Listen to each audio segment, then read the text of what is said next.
program Ngopi, Ngobrol Politik. Rumah Diskusi Publik di Radio Start 102,6 FM. Baik, sahabat Start FM dimanapun Anda berada, kita lanjut diskusi kita pada malam hari ini. Terima kasih untuk para narasumber. Saya melihat sudah pukul 9.30, makin semangat, dan juga pengunjung kita yang hadir di On Cafe semakin ramai menyimak jalannya diskusi publik kita pada malam hari ini. Saya apresiasi sebenarnya malam hari ini pada fraksi Golkar. Saya memang agak capek mengundang DPR kita ini, tapi fraksi Golkar ini sebenarnya tadi saya beri kesempatan untuk pejabat pemerintah kita untuk menyampaikan sebenarnya sejauh mana esensi dari percepatan pembangunan ini. Namun sayang sekali juga belum berkesempatan hadir di sini. Apresiasi saja nih Ketua Fraksi Golkar ini hadir di sini. Saya beri waktulah Pak Arsidin. Tadi tawaran Bang Herudin benar nih. Mestinya bandara itu di Singkuang ya, kok enggak itu kan. Tapi kenapa di sana? Anda sebagai wakil rakyat bagaimana melihat ini? Perlukah percepatan pembangunan itu di akhir ini kita laksanakan, atau memang difungsikan dan dipercepat oleh para birokrat atau para pejabat yang ada? Anda melihatnya seperti apa? Kaitannya juga dengan tahun kontestasi kita. Silakan diberi waktu buat Anda. Ya, bismillahirrahmanirrahim. Assalamualaikum warahmatullahi wabarakatuh. Waalaikumsalam. Selamat malam kepada kita semua yang berhadir, khususnya kepada para pendengar Start FM Ngopi Bareng. Ya. Saya merasa bangga pada malam ini hadir di tengah-tengah guru-guru saya, abang-abang saya, senior saya. Iya. Dan kebanggaan ini saya pikir perlu dicatat sebagai sejarah. Ya, sebelah sini semua kader-kader ya, Golkar semua mungkin. Ini Golkar juga nih. Para diaspora Golkar mungkin. Oh gitu. Para diaspora Golkar. Saya pertama harus meletakkan dulu pondasi optimisme. Oh. Tidak ada ruginya bagi kita untuk berpikir bahwa sesuatu yang lebih baik itu tetap harus kita kejar.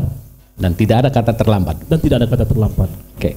Terkait dengan konsep percepatan pembangunan, saya pikir memang itu harus dilakukan. Segala hal yang cepat itu harus dilakukan, cepat, taktis, dan tuntas. Nah, persoalannya memang harus didukung dengan konsep yang matang. Kalau tadi daripada para senior kita selalu mengimpikan kembalinya kondisi ke zaman sebelumnya, ke masa kepemimpinan sebelumnya, saya juga berterima kasih, apresiasi. Artinya apa? Pemimpinan di zaman Golkar mendapat apresiasi. Tetapi kepemimpinan pertama Mandailing Natal itu hadir di tengah kondisi Mandailing Natal yang masih baru kabupaten, tentu banyak kekurangan-kekurangan dari segi pembangunan infrastruktur, dan Pak Amru menghadirkan pondasinya. Dan jika dibandingkan dengan kondisi penyambungan tahun 99 setelah Pak Amru berakhir, tentu akan nampak perbedaannya, kan seperti itu. Nah, ketika pada posisi hari ini kita membandingkan lagi dengan Pak Amru, mestinya akan ada pemimpin yang lebih dari Pak Amru. Itu saya pikir mimpi kita semua, dan itulah harapan itu. Nah, ketika pemerintah hari ini menyampaikan bahwa percepatan pembangunan, terlepas siapa yang menggagas, ide dan saran siapa, saya pikir ketika direspon, ada juga hasrat untuk bergerak lebih cepat dari yang semestinya. Namun kalau tadi dari catatan redaksi berangkat dari tidak meratanya pembangunan, ya, seperti itu. Ya. Kalau dari sisi subjektif, bisa saja ini semua dirasakan oleh banyak pihak. Tetapi dari segi angka-angka, bisa kita koreksi. Saya tadi sedikit membuka tentang data statistik. Gini rasio kita itu sedikit lebih baik dari tahun sebelumnya. Kita pada posisi 0,2 sekian, tahun sebelumnya itu 0,3. Artinya makin mendekati nol. Ya. Artinya apa? Ada sedikit pergerakan untuk pemerataan. Namun memang sangat sulit dirasakan jika kita lihat dari perspektif yang subjektif.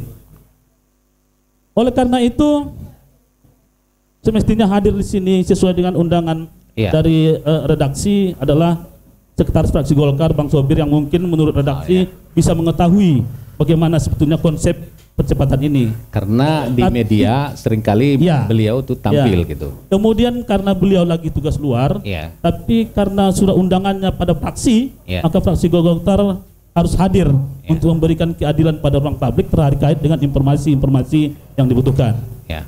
Nah, satu hal saya pikir yang harus kita sampaikan kepada publik juga terkait dengan edukasi politik. Kita berharap kontestasi politik ke depan, partai politik sebagai instrumen tidak lepas dari priorisasi kepemimpinan itu dan harus bertanggung jawab untuk mengawal itu. Karena kita yakin sebuah visi kepala daerah, sebuah visi pemerintahan itu tidak lepas dari diskusi politik di antara stakeholder, pemenangan stakeholder secara konseptual. Karena memang kami yakin cita-cita seorang pemimpin itu bukan cita-cita seorang pribadi, tapi cita-cita kolektif dari orang-orang yang sama persepsi dan pandangannya. Nah, insya Allah mudah-mudahan kita semua merespon ini sehingga kontestasi 2020, 2021, 2024. Karena pilkadanya 2020, tapi pemerintahan baru itu akan hadir 29 Juni 2021. Ada 3 tahun sebelum 2024, ini sebuah tantangan yang sangat besar. Karena apa? Sangat singkat waktu 3 tahun itu untuk menjalankan sebuah konsep pembangunan. Oleh karena itu jika mengusung calon, kita berharapkan konsepnya matang, kemudian ada langkah-langkah taktis menyelesaikan keadaan itu di 3 tahun. Sehingga tidak lagi menjadi sebuah khayalan apa yang akan dibangun dalam konsep pemikiran seorang pemimpin. Tetapi bagi kami, ketika pemimpin menghadirkan harapan-harapan, ketika pemimpin menghadirkan mimpi-mimpi, kami pikir itu sebuah keniscayaan. Sungguh sangat konyol ketika pemimpin tidak mampu mengajarkan mimpi. Tetapi bagaimana mimpi-mimpi ini diwujud nyatakan, ini adalah tugas para stakeholder lain. Sehingga saya sepakat tadi, jika Abang Anda Sobek menyampaikan bahwa ada persoalan SDM di para teknokrat, sehingga perlu diperhatikan rekrutmen. Ini poin yang sangat bagus saya pikir untuk menjadi diskusi ke depan. Karena fraksi Golkar juga melihat sumber masalah itu salah satunya ada pada aspek itu. Karena itulah dibentuk tim percepatan, begitu? Bisa jadi ya, atau mungkin Bupati juga merespon aspirasi. Tidak ada ruginya kita merespon sebuah ide dan gagasan yang bagus. Persoalannya bagaimana mengawal itu sehingga itu tidak hanya sekadar konsep khayalan, kan begitu. Nah, fraksi Partai Golkar pada posisi yang masih optimis. Karena apa? Kita telah menginstruksikan kepada seluruh jajaran fraksi di setiap alat kelengkapan untuk selalu nyinyir mempertanyakan konsep-konsep itu. Karena apa? Ada satu persoalan. RPJPD yang mungkin di zamannya Bang Amin Dalwa yang anggota DPRD ini sudah mau habis. 2026 itu habis RPJPD. Visi RPJPD kita adalah bagaimana mewujudkan Mandailing Natal sebagai kawasan agropolitan, agrowisata yang berwawasan lingkungan. Nah, dari konsep-konsep percepatan pembangunan itu bisa jadi bagaimana pemerintah mengawal tanggung jawabnya agar visi RPJPD itu tepat. Kan seperti itu. Nah, RPJMD pemerintahan hari ini berbicara tentang ketahanan pangan, berbicara tentang masyarakat Madinah yang sehat, masyarakat Madinah yang cerdas, masyarakat Madinah yang berbudaya dan berwawasan lingkungan. Artinya sinkronisasi antara RPJPD dengan RPJMD itu tidak terlalu jauh. Oleh karena itu, kenapa fraksi Partai Golkar meletakkan optimisme? Kita lihat masih ada gerak, masih ada denyut nadi bagaimana upaya-upaya percepatan yang dimaksud. Sebagai contoh, Bandar Udara Bukit Malintang sekarang dalam proses penyelesaian hibah 20 hektar dari provinsi karena ada secara teknik runway yang mesti digeser dan kemudian perlu diperpanjang. Minggu terakhir ini itu telah mulai dilakukan. Baru kemudian kita lihat juga persoalan kebun daripada pisang yang katanya 400 hektar sebagai tahap pertama. Itu kita tunggu. Makanya perlu kita nyinyir. Dan dibutuhkan kenyinyiran itu agar para pelaku-pelaku dalam konsep percepatan itu tidak tidur. Sehingga bahwa masyarakat selalu memperhatikan apa yang akan dilakukannya. Nah, jika memang semua kita pesimis pada keadaan ini, itu juga saya pikir tidak mendidik terhadap kondisi yang ada. Nah, kalau persoalan ada krisis kepercayaan masyarakat terhadap pemerintah, jika itu ada, itu juga masih pada ruang yang wajar. Nah, namun yang kita sayangkan mestinya forum-forum seperti ini dimanfaatkan pemerintah untuk menyampaikan, untuk bersosialisasi terhadap rencana-rencana itu. Sehingga kami menilai Start FM sudah berjasa baik untuk memberikan ruang-ruang seperti ini. Sayang ini jika tidak dimanfaatkan. Nah, apa konsen fraksi Partai Golkar khusus terhadap APBD 2020, dan kemudian jika seandainya Golkar diberi kesempatan untuk kembali berkuasa dalam konsep kepemerintahan, maka tidak ada jalan lain bagi kami bahwa arah pembangunan harus dimulai daripada membangun manusia. Sehingga daya dorong fraksi Partai Golkar di APBD 2020 harus bagaimana pemerintah konsen seluruh aspek yang sifatnya memberikan stimulus terhadap percepatan pembangunan manusia terus kita dorong, sehingga kita persoalan stunting itu menjadi konsen kita karena itu menghambat bagi percepatan pertumbuhan sumber daya manusia.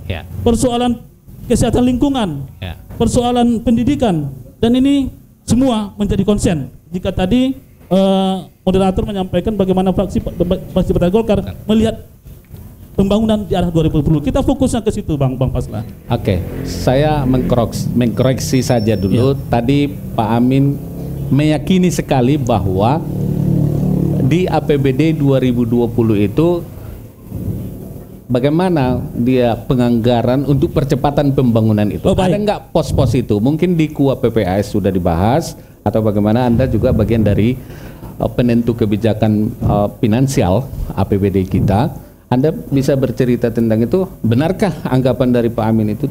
Baik, begini, tertampung sama sekali gitu.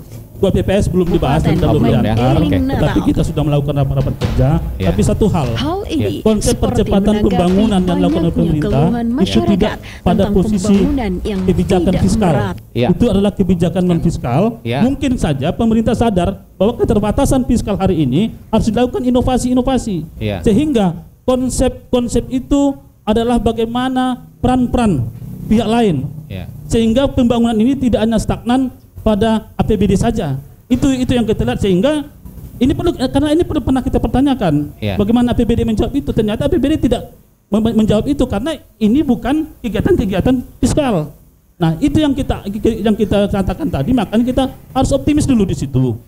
Di sisi yang lain, kalau dia tidak ada pada kebijakan APBD kita, bagaimana bisa menggerakkan pejabat kita gitu? Pejabat yang ada, sementara dinas-dinas teknik sini juga menggunakan APBD untuk percepatan itu. Ya, fungsi-fungsi koordinasi Bang Paslah. APBD kan harus mengakomodasi fungsi-fungsi koordinasi daripada pejabat ini.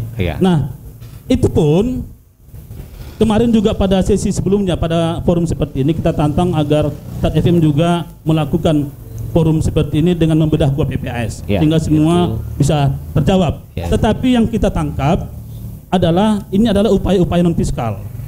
Itu yang kita tangkap, sehingga makanya kita katakan kita harus meletakkan fondasi optimisme dulu. Nah, kalau pertanyaannya bagaimana APBD merespon percepatan itu, di sisi lain khususnya pembangunan infrastruktur untuk percepatan. Pasar baru itu dari informasi yang diberikan oleh Dinas Perdagangan itu tahun ini akan dibangun dengan dana 34 miliar khusus untuk pasar tradisional di belakang. Kita bertanya, kenapa 34 miliar sementara konsepnya itu 200-an sekian miliar? Persoalannya di dana sharing katanya. Dana sharing kita itu tidak cukup untuk mengapa. Nah, itu yang kita sayangkan. Kenapa tidak didorong kemarin? Kenapa tidak dibuka kemarin? Karena DPRD tidak pernah menghalang-halangi anggaran kalau memang konsepnya untuk bagus. Nah, makanya kita sangat menyayangkan kondisi rumah sakit yang hendak itu harus kembali akibat kesalahan tidak memiliki dana sharing. Bukan tidak kesalahan sharing, ini kita tidak paham bisa terjadi gagal kontrak atau gagal tender. Ya. Untuk mendapatkan itu kan orang melakukan apapun terkadang dana itu masuk. Nah, jika dana sudah masuk tapi tidak bisa kita serap dan tidak bisa kita gunakan, ini juga sesuatu yang kita sayangkan. Maka kita juga tidak mengatakan bahwa pemerintah hari ini sudah sempurna, tapi kekurangan-kekurangan itu menjadi catatan-catatan kita, sehingga pada pemerintahan yang akan datang semua catatan-catatan ini menjadi cermin untuk kita tidak lagi melakukan hal-hal yang sama. Nah, karena ini adalah persoalan rumah sakit adalah sudah sumber dana DAK, ini kita banyak yang dirugikan dari situ. Sehingga memang kalau untuk percepatan infrastruktur, DPD tidak pernah menghalang-halangi anggaran itu, bahkan kita dorong ya. Nah, tetapi concern kita untuk 2020 adalah pembangunan manusia sebagaimana program prioritas pembangunan nasional. Oke, terima kasih Pak Arsidin. Tadi tidak sama sekali ada sensasi ini ya. Di soal mananya, Bang? Percepatan ini. Sensasi boleh, yang apa tadi esensi juga boleh. Kalau kita kembalikan kepada makna, apakah ini esensi? Konsepnya itu memang konsep pokok untuk menuju RPJMD tadi. Ya. Nah, apakah ini sensasi? Karena ini mengharukan kita, ya ini sensasi. Kita kembali ke makna yang dua ini. Nah, namun persoalannya tergantung bagaimana kita sudut pandang kita melihat ini. Partai Golkar karena doktrinnya karya kekaryaan, maka kita harus meletakkan di situ dulu. Kami harus bekerja memastikan sebuah program-program pembangunan itu harus berjalan. Jalan gitu ya. Nah, kalaupun ada kritik, kalaupun ada saran-saran dan masukan, itu semua kita sampaikan secara berimbang. Kita tidak dalam posisi mengkritiki pemerintah tanpa memberikan solusi. Nah, konstruktif dia. Yang konstruktif seperti yang kita lakukan persoalan beasiswa. Fraksi Partai Golkar sudah sampaikan, ternyata Dinas Pendidikan tidak menyampaikan itu kepada pemerintah.